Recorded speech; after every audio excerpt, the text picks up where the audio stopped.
again, this is reading number 4. And this reading is going to be about identifying heart problems.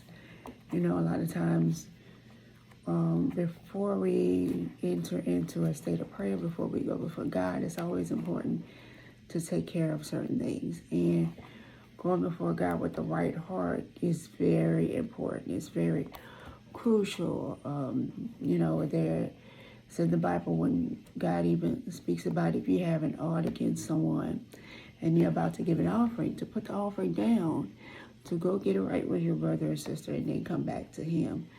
And, in the same way with prayer, we don't want to go before God with malice in our hearts. We want to go before God with the right and correct heart posture. We enter into his gates with thanksgiving and into his courts with praise. And so in this excerpt, we're going to talk about identifying heart problems. I'm going to read this excerpt for you, okay? It says, anytime you begin to pray for any reason other than a reason for restoration, edification, comfort, and salvation, there could be an indication of a heart problem. All wrong motives are a manifestation of a heart problem and must be addressed if you desire to go to another level in your prayer life or even begin an effective prayer life. There are specific indications of heart problems which cause hindrances to your prayers. But we will get deeper into those hindrances later in another chapter, so y'all stay tuned. For now, just remember to make sure your motives are in line with the nature of God. God is love. Just in case there are any discrepancies of what love really is, there's help in 1 Corinthians chapter 13, verse 4 through 7. It tells you all about love. You read exactly what love is so that you know what love is. Another indication of a heart problem also shows through fear. We spoke about disbelief, also an indication earlier, but perfect love of a pure heart casts out all fear. Thus, when we prepare to pray, we do not approach God from a place of fear, but from a place of confidence in the love he has for us and the love we have for him.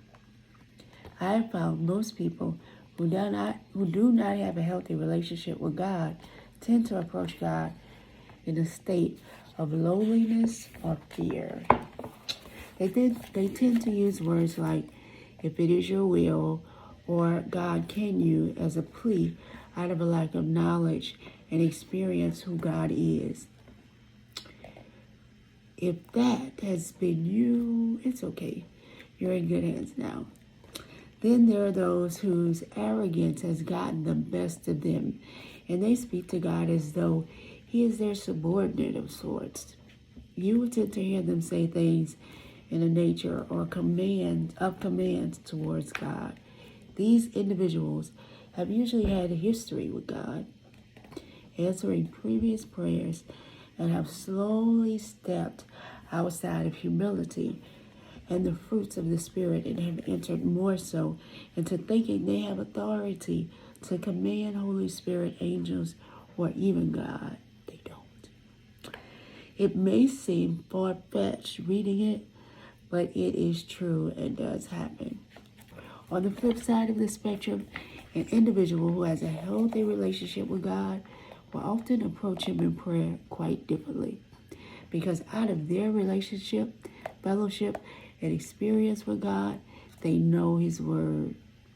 Therefore, instead of asking God if it is his will, they are like a child who says, Daddy, you said I could. Or Father, I believe your word that says, and I thank you. Out of a place of belief in their hearts of what their Father has already said. Note, it is not out of arrogance or fear, but from a place of confident faith, as a child believing their Father's words, as a child whose heart safely trusts in their Father, is how we should approach prayer. Your heart reveals how you handle your sonship. It determines your entitlement. So I ask again, how is your heart these days?